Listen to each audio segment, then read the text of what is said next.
Assalamualaikum warahmatullahi wabarakatuh. Bismillahirrahmanirrahim. Alhamdulillahi rabbil alamin. Wassalatu wassalamu ala ashrafil anbiya'i wal mursalin. Sayyidina Muhammad wa ala alihi wa sahbihi ajma'in. Rabbi shrah li sadri wa yassir li amri. Wahlul uqdatan min lisani yafqahu qawli, amma ba'. Alhamdulillah, bersyukur kehadrat Allah Subhanahu wa Ta'ala, kita dapat bertemu pada kali ini dalam rancangan di ambang Ramadan bersama saya dengan bertajuk Berteman dengan Al-Quran. Para penonton yang dirahmati Allah Subhanahu wa Ta'ala, bulan Ramadan adalah bulan yang suci kerana bulan ini juga disebut dengan bulan Al-Quran. Ramadan dan Al-Quran tidak dapat dipisahkan kerana kehebatan bulan Ramadan itu adalah kerana terdapatnya turunnya Al-Quran di dalam bulan tersebut, iaitu Al-Quran, sebuah kitab teragung yang diturunkan oleh Allah Subhanahu wa Ta'ala melalui malaikat Jibril kepada Nabi Muhammad sallallahu alaihi wasallam. Al-Quran dikenali sebagai panduan bagi kehidupan manusia, sebagaimana dalam firman Allah Subhanahu wa Ta'ala dalam surah Al-Baqarah ayat 185. A'udzu billahi minasyaitonir rajim. Syahrul Ramadan alladzi unzila fihi al-Qur'an hudan lin-nasi wa bayyinatin minal huda wal furqan. Yang bermaksud, masa yang diwajibkan kamu berpuasa itu ialah pada bulan Ramadan yang diturunkan kepadanya Al-Quran sebagai petunjuk kepada manusia dan sebagai keterangan-keterangan yang menjelaskan petunjuk itu dan menjelaskan perbezaan antara yang betul dan yang salah. Para penonton yang saya kasihi sekalian, di negara Brunei Darussalam, negara ketani tercinta ini, tidak terkecuali meraihkan bulan Ramadan dengan memperbanyakkan membaca Al-Quran. Di mana kalau ketani perhatikan, apabila datangnya saja bulan Ramadan, maka Al-Quran itu dibaca di masjid-masjid, di surau, balai-balai ibadat, rumah-rumah persendirian, institusi kerajaan, bahkan juga swasta. Dan kemudian kebanyakan orang-orang ketani akan mengadakan majlis bertadarus beramai-ramai. Dan seterusnya mengkhatamkan Al-Quran apabila hampir di hujung bulan Ramadan itu nanti. Perkara ini sebenarnya sangat menggembirakan dan sangat membahagiakan, yang mana Al-Quran tidak pernah lepas daripada tangan ketani sewaktu di bulan Ramadan, sesuai jua dengan nama negara ketani, iaitu negara sebagai sebuah negara zikir. Hadis Rasulullah sallallahu alaihi wasallam telah bersabda, yang mana as-siyamu wal Qur'anu yashfa'ani lil 'abdi yaumal qiyamah. Yaqulu as-siyam Ayu Rabbi mana'tuhu at-ta'am wasyahwat bin nahari fasyafi'ni fihi. Wa yaqulu al-Qur'an mana'tuhu an-naum bil laili fasyafi'ni fihi qala fayushfa'ani. Yang mana yang bermaksud hadis tersebut adalah puasa dan Al-Quran itu akan memberikan syafaat kepada seseorang pada hari kiamat kelak. Amalan puasanya akan berkata, Ya Allah, aku telah menahannya dari mengambil minuman atau makanan dan nafsu syahwat pada siang hari, sehingga dia memohonkan syafaat kepadaku. Al-Quran pula berkata, Ya Allah, aku telah melarangnya untuk tidur di malam hari, sehingga dia telah memohonkan syafaat kepadaku. Maka kedua-duanya pun memberikan syafaat. Jadi daripada hadis tersebut telah jelas mengatakan bahawa puasa dan Al-Quran akan memberi syafaat kepada orang yang mengamalkannya.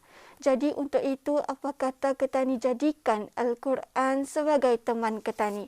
Dan jangan Ketani sekali-kali jadikan benda yang lain seperti hal keduniaan sebagai teman Ketani selain daripada Al-Quran. Kerana muhasabahlah diri Ketani yang mana selalu Ketani buka.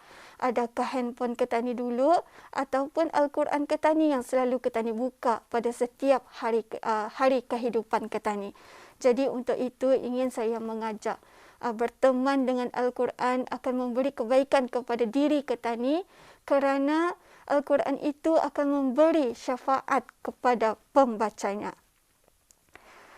Dalam riwayat lain ada mengatakan Rasulullah sallallahu alaihi wasallam amat rapat dengan Al-Quran, yang mana apabila sahabat Huzaifah sembahyang bersama Rasulullah sallallahu alaihi wasallam, sembahyang sunat bersama Rasulullah, dan pada rakaat pertama dibacakan oleh Rasulullah sallallahu alaihi wasallam adalah surah Al-Baqarah, An-Nisa dan Ali Imran. Jadi untuk itu apatah lagi kalau pada rakaat-rakaat yang seterusnya sudah tentu Rasulullah sallallahu alaihi wasallam akan mengambil peluang di dalam sembahyangnya dengan memperbanyakkan membaca Al-Quran. Sahabat Sayyidina Umar apabila memerintahkan sahabatnya yang lain untuk menjadi imam pada sembahyang sunat, maka pada setiap rakaat tersebut pasti Al-Quran akan dibacakan tidak melebihi ataupun secara minimumnya adalah 200 ayat. Itu baru satu rakaat. Macam mana dengan rakaat-rakaat yang lain? Jadi untuk itu amat jelaslah bahawa para ulama, para tabi'in yang mana mereka amat rapat dengan Al-Quran, bertemankan dengan Al-Quran, kerana mereka apabila saja datang bulan Ramadan pasti akan berlumba-lumba untuk menghabiskan bacaan Al-Quran bacaan Al-Quran.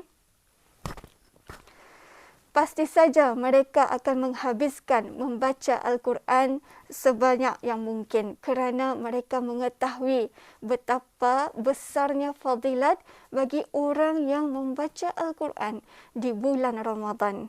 Jadi muhasabah diri Ketani lagi sekali. Apa kata Ketani ajak orang yang berada di sekeliling Ketani, kalau Ketani tidak mampu untuk membacanya secara seorang diri, apa kata Ketani bawa ahli keluarga Ketani untuk Ketani bertadarus bersama-sama dan seterusnya khatam Al-Quran. Kerana amat rugilah bagi Ketani yang indah mengambil peluang ini untuk mengambil fadilat ataupun kelebihan dalam menjadikan Al-Quran sebagai teman. Yang mana juga ingin saya kongsikan Imam Syafi'i dan Imam Abu Hanifah dalam satu bulan Ramadan sudah pasti mereka akan mengkhatamkan Al-Quran sebanyak 60 kali di luar sembahyangnya. Cuba bayangkan 60 kali. Kalau Ketani macam mana? Satu kali pun susah di bulan Ramadan. Jadi untuk itu Ketani ambil semangat ini untuk bertemankan dengan Al-Quran, bukan hanya setakat di bulan Ramadan saja, tetapi di bulan yang lain. Kerana besar manfaatnya, kerana Al-Quran memberi syafaat kepada pembacanya.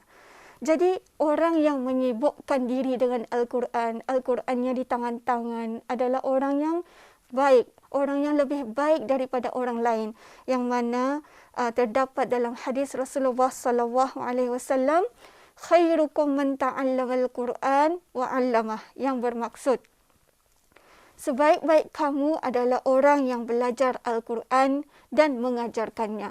Jadi untuk itu ingin saya kongsikan juga, jangan Ketani berputus asa bagi orang yang lemah dalam membaca Al-Quran. Kadang-kadang ada orang yang lancar bacaannya, kadang-kadang ada juga orang tersekat-sekat bacaannya, kerana Allah Subhanahu wa taala tidak menghampakan hambanya yang berusaha untuk memperbaiki bacaan Al-Quran, kerana Allah Subhanahu wa taala ada menjanjikan ganjaran sebanyak 2 kali ganda kepada orang yang kepada orang yang lemah bacaannya. Jadi untuk itu bagi orang yang lemah bacaannya, ambil peluang ini. Kerana ganjarannya sebanyak 2 kali ganda. Siapa yang indah mahu. Jadi untuk itu kita ni ambil peluang ini, belajar ataupun minta ajar daripada guru-guru yang arif, yang bertauliah untuk mengajarkan kita ni Al-Quran. Kerana sungguh besar pahala bagi orang yang lemah bacaannya tetapi ingin memperbaiki bacaannya, ingin belajar memperbaiki bacaannya. InsyaAllah Allah tidak akan menghampakan dan membalas ganjaran sebanyak 2 kali ganda. Jadi untuk itu apatah lagi alasan kita ni untuk tidak berteman dengan Al-Quran. Kerana Al-Quran adalah kitab yang teragung yang diturunkan oleh Allah Subhanahu Wa Taala kepada kita ni semua. Jadi untuk itu bertemanlah dengan Al-Quran, insya-Allah kehidupan kita ni di dunia dan juga di akhirat akan selamat. Untuk itu aku qauli hadza wa astaghfirullahal azim li wa lakum. Wassalamualaikum warahmatullahi wabarakatuh.